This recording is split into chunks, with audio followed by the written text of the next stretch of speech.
নমস্কার বন্ধুরা, আমি সোমা রান্নাঘরে আপনাদের সবাইকে স্বাগত জানাই। আজ শেয়ার করছি নতুন পদ্ধতিতে বাটা মাছের পাতলা ঝোল। এইভাবে যদি আপনারা যে কোনো মাছের পাতলা ঝোল রান্না করেন, খেয়ে পেট ভরবে, তাও মন ভরবে না। আমি এখানে বাটা মাছ নিয়েছি, আপনারা যে কোনো মাছ দিয়েই করতে পারবেন। রুই, কাতলা, চারাপোনা, পুঁটি, যে কোনো ছোটো মাছ দিয়ে এই রান্নাটা করা যাবে। মাছগুলোকে দেখুন খুব ভালোভাবে ধুয়ে পরিষ্কার করে নিয়েছি। এবার দিয়ে দিলাম পরিমাণ মতো লবণ, হলুদ গুঁড়ো। লবণ আর হলুদ মেখে মাছগুলোকে 10 থেকে 15 মিনিট রেখে দেব।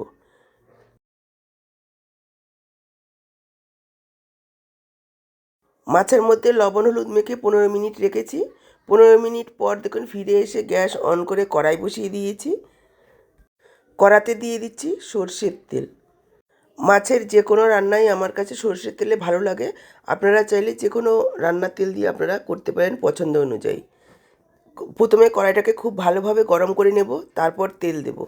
তেল দেওয়ার পরও তেলটাকে হাই হিটে খুব ভালোভাবে গরম করে নিতে হবে। তারপর দিয়ে দিলাম দেখুন একটু লবণ। এতে করে মাছগুলো যখন আমরা ভাজবো কড়াতে লেগে যাবে না। যদিও আমি প্রথমে এখন মাছ ভাজছি না, প্রথমে ভেজে নেব আমি উচ্ছে। এখানে দেখুন 3টে উচ্ছে এইভাবে লম্বা করে কেটে নিয়েছি। হ্যাঁ বন্ধুরা, আজকে আমি মাছের ঝোল করব উচ্ছে দিয়ে, তবে একটুও তেতো লাগবে না। আমার কথা বিশ্বাস করে বা আমার এই পদ্ধতিতে একবার রান্না করে খেয়ে দেখবেন, দুপুরে গরম ভাতের সাথে খেতে অসাধারণ লাগে। গরম পড়ছে, এখন হালকা পাতলা মাছের ঝোলগুলোই খেতে বেশি ভালো লাগবে। এইভাবে যদি উচ্ছে দিয়ে মাছের ঝোল রান্না করেন, দুপুরে আর কষ্ট করে বেশি কিছু রান্না করতে হবে না, এক পদ দিয়েই খাওয়া হয়ে যাবে, এটা আমার গ্যারান্টি। উচ্ছেগুলোকে আমরা খুব ভালোভাবে ভেজে নেব। যেভাবে উচ্ছে ভাজা খাই ঠিক সেভাবে নরম করে ভেজে নিতে হবে। গ্যাসের ফ্লেমটাকে মিডিয়াম রেখে উল্টে পাল্টে ভেজে নিতে হবে, যাতে পুড়ে না যায়, খুব ভালোভাবে নরম হয়। দেখুন উচ্ছেগুলোকে ভেজে নিয়ে তুলে নিয়েছি।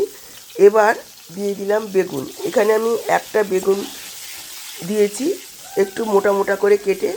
বেগুনগুলোকেও একটু ভেজে নেব লাল করে। এই সময় গ্যাসের ফ্লেমটাকে হাইতে রাখবো। খুব বেশি লো ফ্লেমে যদি বেগুনগুলো ভাজা হয় তাহলে বেগুন নরম হয়ে যাবে, মাছের ঝোলে দিলে বেগুনগুলো গলে যাবে, তখন মাছের ঝোলটা ঘন হয়ে যাবে, খেতে ভালো লাগবে না। হাই ফ্লেমে রেখে উল্টে পাল্টে ভেজে নেবেন এইভাবে লাল করে। দেখুন বেগুনগুলোকে একেবারে লাল করে ভেজে নিয়েছি। এবার তুলে নেব। তোলার সময় সাইডে এইভাবে একটু হালকা চাপ দিয়ে তুলব, তাহলে বেগুনের ভেতরে এক্সট্রা তেলটা বেরিয়ে যাবে। দর্শক বন্ধুরা, ভিডিওটা দেখার পর অবশ্যই একবার কমেন্টে জানাবেন যে আপনাদের আমার রান্নাগুলো কেমন লাগে। তাহলে তোই বুঝতে পারবো যে আমার রান্নাগুলো আপনাদের কেমন লাগে।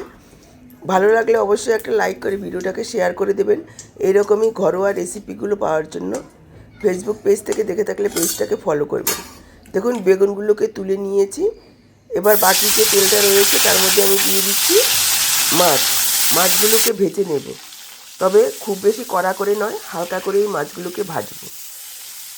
মাছের পাতলা ঝোলের জন্য মাছগুলো হালকা করে ভাজলেই বেশি ভালো লাগে খেতে। দেখুন মাছগুলোকে দেওয়ার পর প্রায় 1.5 থেকে 2 মিনিট এক পিঠ ভেজে নিয়েছি। এবার মাছগুলোকে উল্টে দিয়েছি। উল্টে দিয়ে আরও 1.5 থেকে 2 মিনিট মাছগুলোকে ভেজে নেব। যেহেতু কড়াইটাকে খুব ভালোভাবে গরম করে নিয়েছি আর তেলও খুব ভালোভাবে গরম করে নিয়েছি, সেজন্য দেখুন একটাও মাছ কড়াতে লেগে যায়নি আর ভেঙেও যায়নি। এটা একটা টিপস, অবশ্যই মাথায় রাখবেন মাছ রান্না করার সময়, নাহলে মাছ উল্টাতে গিয়ে ভেঙে যায়, কড়াতে লেগে যায়, তখন মাছগুলো একেবারেই নষ্ট হয়ে যায়। দেখুন প্রথম ব্যাচের মাছগুলো তুলে নিলাম। আমি 2 থেকে 3 বারে মাছগুলোকে ভাজব। খুব বেশি পরিমাণে মাছ একবারে দেওয়া যাবে না, তাহলে একটার সঙ্গে একটা লেগে যাবে আর মাছগুলো ভেঙে যাবে।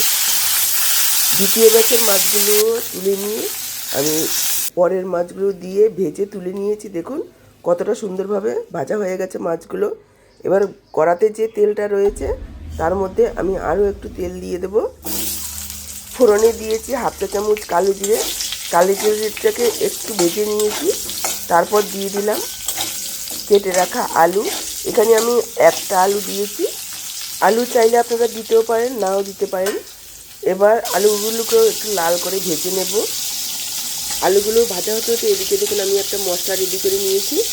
চিলে নিয়েছি 1 ইঞ্চি পরিমাণ আদা, 1 চা চামচ গোটা জিরে, হাফ চা চামচ কালো জিরে, 3টে কাঁচা লঙ্কা। কাঁচা লঙ্কাটা ঝাল বুঝে যোগ করবেন। এবার অল্প জল দিয়ে একেবারে মিহি করে বেটে নেব। আপনারা চাইলে মিক্সারেও পেস্ট করে নিতে পারেন, তবে মাছের পাতলা ঝোল এইভাবে একটু শিলে বেটে যদি রান্না করা হয় তাহলে কিন্তু খেতে বেশি টেস্ট হয়, যেহেতু অল্প মশলা। দেখুন মশলাটাকে খুব ভালোভাবে মিহি করে বেটে নিয়েছি।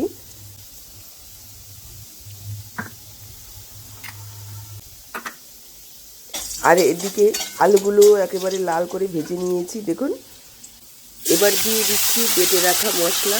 মশলার বাটি ধুয়ে অল্প জল, হাফ চা চামচ কাশ্মীরি লাল লঙ্কার গুঁড়ো। কাশ্মীরি লাল লঙ্কার গুঁড়োটা পুরোপুরি অপশনাল, আপনারা চাইলে নাও দিতে পারেন। এবার পুরো মশলাটাকে প্রায় 2-3 মিনিট সময় নিয়ে খুব ভালোভাবে কষিয়ে নেব, যাতে করে মশলার তেল ছেড়ে আসে। এখানে যত ভালোভাবে মশলাটা কষানো হবে, মশলার কাঁচা গন্ধ চলে যাবে, ততই কিন্তু ঝোলের টেস্ট ভালো আসবে। মশলার যাতে কোনো রকম কাঁচা গন্ধ না থাকে, তাহলে কিন্তু টেস্ট ভালো হবে না ঝোলের। এবার দিয়ে দিলাম দেখুন পরিমাণ মতো লবণ। তারপর মশলাটাকে ভালোভাবে কষিয়ে নিয়েছি। দেখুন মশলার তেল ছেড়ে এসেছে আর মশলাটা একেবারে দানা দানা হয়েছে।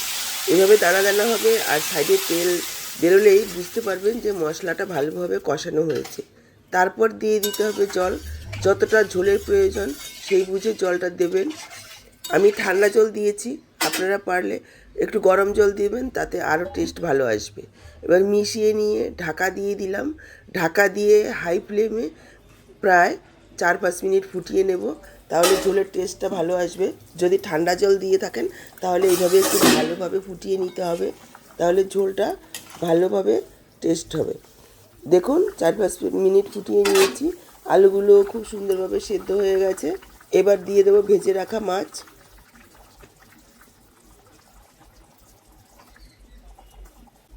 মাছগুলো দেওয়ার পর হালকা হাতে নাড়াচাড়া করে ডুবিয়ে দেব। তারপর ঢাকা দিয়ে আরও 3-4 মিনিট রান্না করব, যাতে মাছগুলো খুব সুন্দরভাবে সেদ্ধ হয়। দেখুন ঢাকা দিয়ে 3-4 মিনিট রান্না করে নিয়েছি। এরপর দিয়ে দিচ্ছি ভেজে রাখা বেগুন আর উচ্ছে।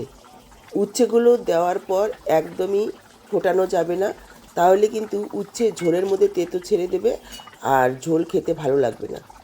বেগুনগুলো খুব বেশি সময় ফোটালে গলে যাবে, সেজন্য শেষ মুহূর্তে উচ্ছে ভাজা আর বেগুন ভাজাটা দিতে হবে, দিয়ে মিশিয়ে নিতে হবে। আর দিয়ে দিলাম এখানে হাফ চা চামচ পরিমাণ পাঁচফোড়ন আর রাঁধুনি ভেজে গুঁড়ো করে নিয়েছি, সেখান থেকে আমি হাফ চামচ এই ঝোলের মধ্যে দিয়ে দিলাম। এইভাবে পাঁচফোড়ন আর রাঁধুনি ভেজে গুঁড়ো করে সবশেষে দিলে স্বাদটা অসাধারণ হয়, গন্ধটাও খুব সুন্দর হয়। দেখুন সব কিছু মিশিয়ে নিলাম। এবার গ্যাসটাকে অফ করে দেব আর ঢেকে রাখবো 5 মিনিট। 5 মিনিট পর দেখুন একদম তৈরি দারুণ স্বাদে একটা মাছের ঝোলের রেসিপি। দুপুরে ভাতের সাথে এই রকম একটা মাছের ঝোল হলে আমি গ্যারান্টি দিচ্ছি আর কিচ্ছু লাগবে না, পুরো ভাত এটা দিয়েই খাওয়া হয়ে যাবে। তো আজকের এই মাছের ঝোলের রেসিপিটা দেখে আপনাদের কেমন লাগলো কমেন্টে কিন্তু জানাতে একদম ভুলবেন না। ভালো লাগলে লাইক করবেন, ভিডিওটাকে শেয়ার করবেন। ইউটিউব থেকে যদি নতুন দেখছেন, এইরকমই ঘরোয়া রেসিপিগুলো পাওয়ার জন্য চ্যানেলটাকে সাবস্ক্রাইব করবেন। আর ফেসবুক পেজ থেকে দেখে থাকলে পেজটাকে ফলো করবেন। আজকে এখানেই বিদায় নিচ্ছি, আবার দেখা হবে নতুন কোনো রেসিপির সাথে। সবাই ভালো থাকুন, সুস্থ থাকুন।